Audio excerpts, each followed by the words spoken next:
Welcome to the Freebeat 20K Q&A. Freebeat. Hey, how's it going, everybody? Welcome to Freebeat, where I post new music-related content every single day, so if that sounds good to you, hit that subscribe button, ring that notification bell. Today's patron shout-out goes to Mike Pounder. Thank you so very much for the support.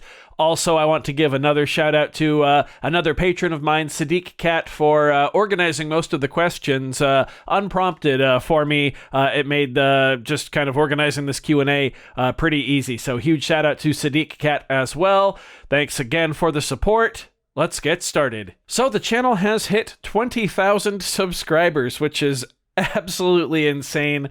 I can't believe we got there. That means we've gotten over 10,000 subscribers just this year alone, and it's looking like we might even finish the year around 21,000. So I don't really know what to say other than thank you. Thank you so very much. I'm so humbled that such a large number of people, which I know in the grand scheme of YouTube, 20K is like nothing, but to me it feels massive. I'm only 5 times away from the silver play button now, right?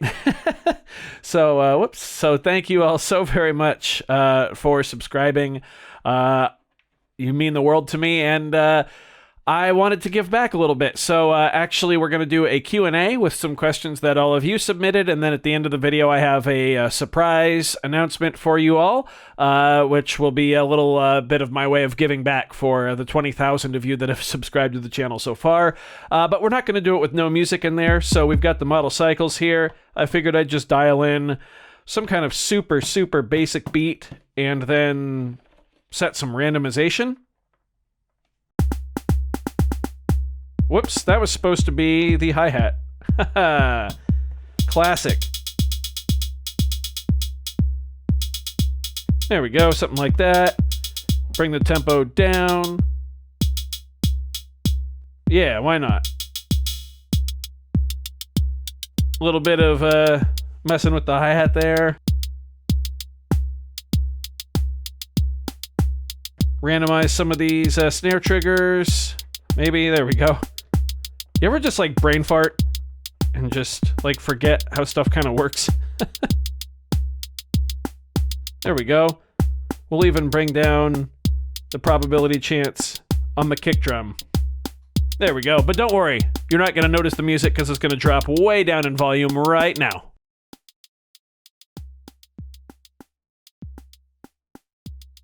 Okay, so I've got some questions pulled up here on my phone. Let's go ahead and get through them. Thank you to everybody that submitted questions. Let's start off with one from Two-Eyed Boy, who says, congratulations. Thank you. I said thank you. Two-Eyed Boy did not say thank you. How has the channel and your immersion with hardware/electronic music devices impacted your approach as a musician? The whole idea of where you are today would probably seem wild to you as a drummer some years back. That's a great question, and yes, doing this and working with like synthesizers and stuff would have seemed wild to me as a musician. I think I've grown a lot melodically. I know that sounds silly and might be obvious, but I didn't really have too much of a handle on, like, I could play stuff on the piano, but I didn't really understand like why stuff worked or how stuff worked. And I feel I have a lot greater understanding just of like melodic theory now, which might surprise you because most of the stuff I still write is really basic. But I just feel like I have a better grasp on melody now and that side of things. Rhythmically, I don't think my approach has changed too much. The drums I program tend to be a lot simpler than what I play. So I'm trying to kind of fuse those two together. So sometimes I'm realizing when I play drums, I will play something that's needlessly complicated. So I'll try to pull it back, and then vice versa when I'm programming, sometimes I'll find myself being like, oh, I'm done with that drum part. No, it's too lazy. Let's spruce it up a bit. So I'm trying to marry those two together a bit, and I quite like where I'm going as a musician now, just overall, not just exclusively electronic, but I kind of like where I'm going. I'm not sure why I just pushed that button, but hopefully that answers your question. Thank you. That was a good one. By the way, I'm not doing any cuts or anything in this video. I'm just going to read through the questions here. Izune says, would love to hear about your journey through music gear, what you got first and then upgraded to. Also, if you were on a desert island, what Volca or pocket operator would you bring? You have infinite batteries. So someone asks the desert island question later, so I'll answer it more in detail there. Pocket operator-wise, though, I would bring the KO, which also is kind of an answer to your first question. That's actually the piece of gear I started with, was the PO33 KO. In fact, hang on. Where is it? Here we go. This is the piece of gear I started with. This was the first piece of electronic music gear I got, and a couple days after buying this, I started the channel. This is my very broken PO33 KO. It kind of changed my life. And even though it doesn't work, I will never get rid of it. I love this thing a lot. You can see it in operation if you go all the way back to June of 2019, I think, when the channel started. Yeah, I picked it up when I had like no money or anything like that. I like saved, scrounged together what I could, to pick one of these up, and it just changed everything for me. So yeah, this is what I got first. Then I got the OPZ, and that really blew things open too for the channel and allowed me to start composing and start playing drums. And that's where the kind of idea of fusing this acoustic drummer mindset with electronic music came from. So those were the two big pieces that I really started with and got me going. And then from there, you can actually just watch the progression of the gear I got on the channel. I think it was the PO24 Office after that, and then maybe the Arcade, and the NTS1, and then the Microfreak. I don't know, there's a whole list. It just kept going and going and going. But you can actually see that progression as you watch the channel, which I think that's pretty cool. I've gone back and done that a couple times, actually. Okay, next up, user ZJ8NH2PG6Z. Rolls right off the tongue there. Not sure if you have explained it before, but what is your video making process? Currently trying to set up a decent looking top-down and record high-quality audio, and boy, is this stuff confusing. Yeah, it is definitely confusing. Sorry, the camera just cut out there. That was weird. Yes, it is definitely confusing. My setup right now is I have a DSLR camera rigged up to a tripod, which is actually rigged up to a drum hardware stand, which is overhead my desk right now. It's just kind of a makeshift DIY solution that I would not recommend. But the overhead rigs I was finding at the time were super expensive, and I didn't want to pay that. I couldn't pay that, so I didn't. So yeah, that's what I've got there. I film on the camera, and then all of my audio right now is recorded through the Zoom Live Track L12. Before I start filming, or right when I start filming on the camera, I will also click record on the audio recorder.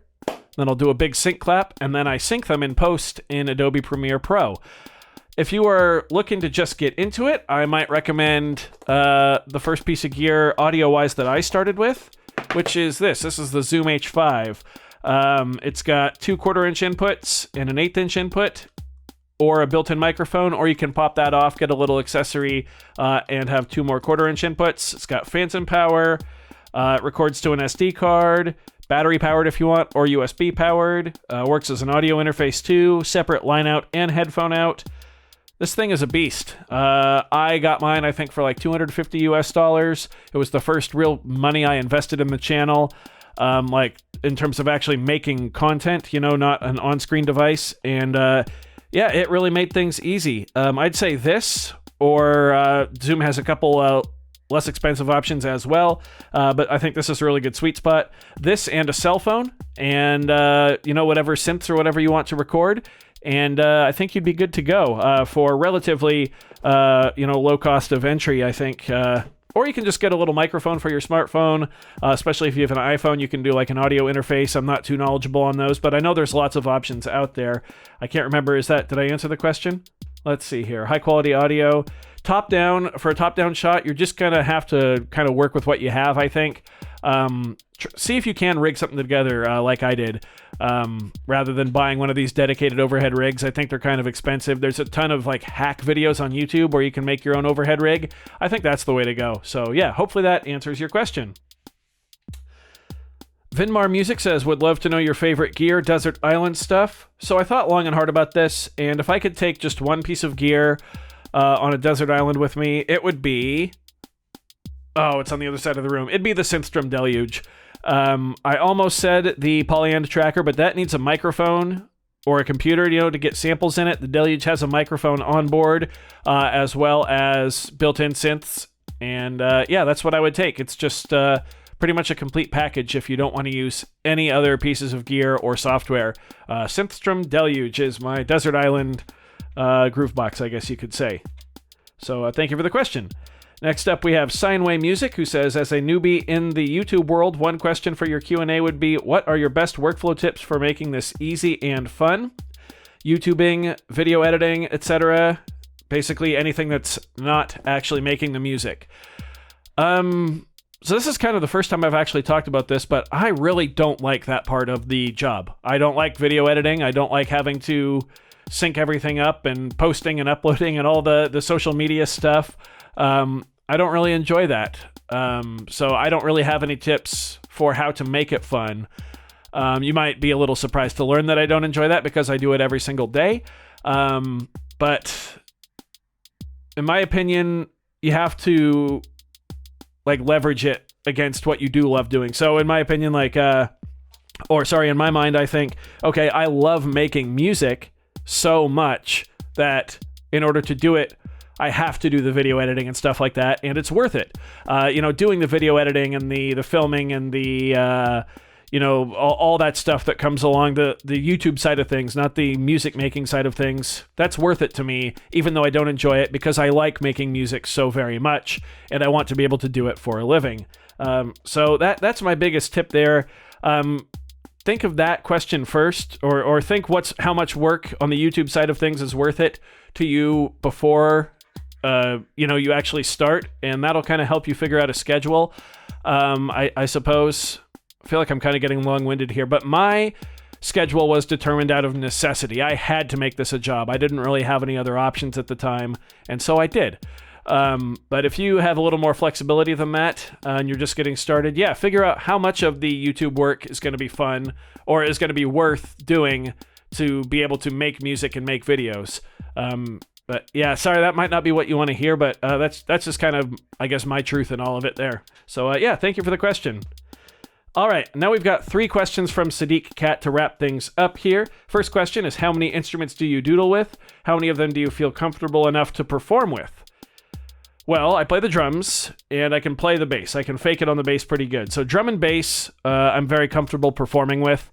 Guitar and piano, I can also play, and I doodle with all the time. I do most of my writing on guitar and piano, but I'm not comfortable enough to perform with them. However, if I have time to rehearse, then I am.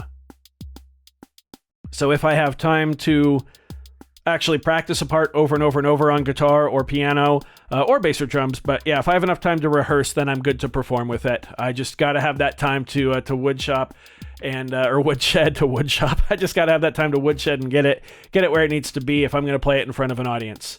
That's a good question. That's interesting. Not enough people, I think, make the jurisdiction between doodling and, or how, can I play this or can I really, really freaking play this, and that's an important jurisdiction to make, I think. So cool. Yeah. Let's see. Do you think anyone could do what you do, video per day? How do you handle the rhythm of it? I got very lucky. I mean, I think anyone can do this. The biggest adversary for me is time. You got to have the time to be able to do this. And I got very, very lucky. COVID basically gave me this job. COVID turned Freebeat into my career. I was trying to upload every day. They were just kind of little jam videos, and they were not very good at all. The channel wasn't going anywhere. I was working a full-time job in retail, and I got fired from that because of COVID. And I was saving up money at that time too, just in case, because I hated the work.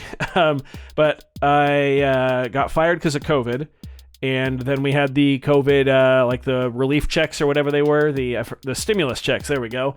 And that, coupled with my savings, I did the math and realized, I can go for X amount of months without working, trying to make this my career. And very slowly, over the course of those months, this started bringing in enough money, and I had to sell quite a bit of things that I had to also supplement that in between. But eventually I got to the point where the channel was essentially covering most of my bills, and I still have to sell stuff from time to time, but we'll get into that in the next question. So yeah, time. Anyone can do it, but you got to have time. Also, if you are in a relationship, you need a partner who believes in you 100%. I couldn't have done this without Lady Freebeat. Her love and support and basically go ahead, go get 'em attitude for me made everything work. So that I think is also a requirement too. And she has also done a lot for the channel behind the scenes. I know it was very hard on her at first when I was putting in 10 hours, 12 hours a day and making zero money for a long time. And that's hard to watch someone you love go through. I'm sure that was hard on her. But yeah, so a huge shout out to her for her love and support. Good question. All right, the final question. How's the channel going monetary-wise? Are there some months that are harder, or is it getting just at a comfortable point in general? I kind of paraphrased that question, but that's an interesting one. The first time the channel actually ever covered all of my monthly expenses without having to dip into savings or sell anything was last December. Was the first time. And at that point, I was so fired up. I was like, oh yeah, this is going to be it. We're just going to keep growing from here, and I'm never going to have to worry about am I going to be able to pay rent again? And money hasn't really gone up that much from last year, even though the channel has doubled in size. It's gone up just a hair, but there's been a couple times this year where I was like, are we going to make it? Are we not going to make it? Am I going to have to sell something? Am I going to have to dip into a little bit of savings? Now, I've been very lucky in that I did have to dip into savings twice, but it wasn't for very much at all. So that was cool.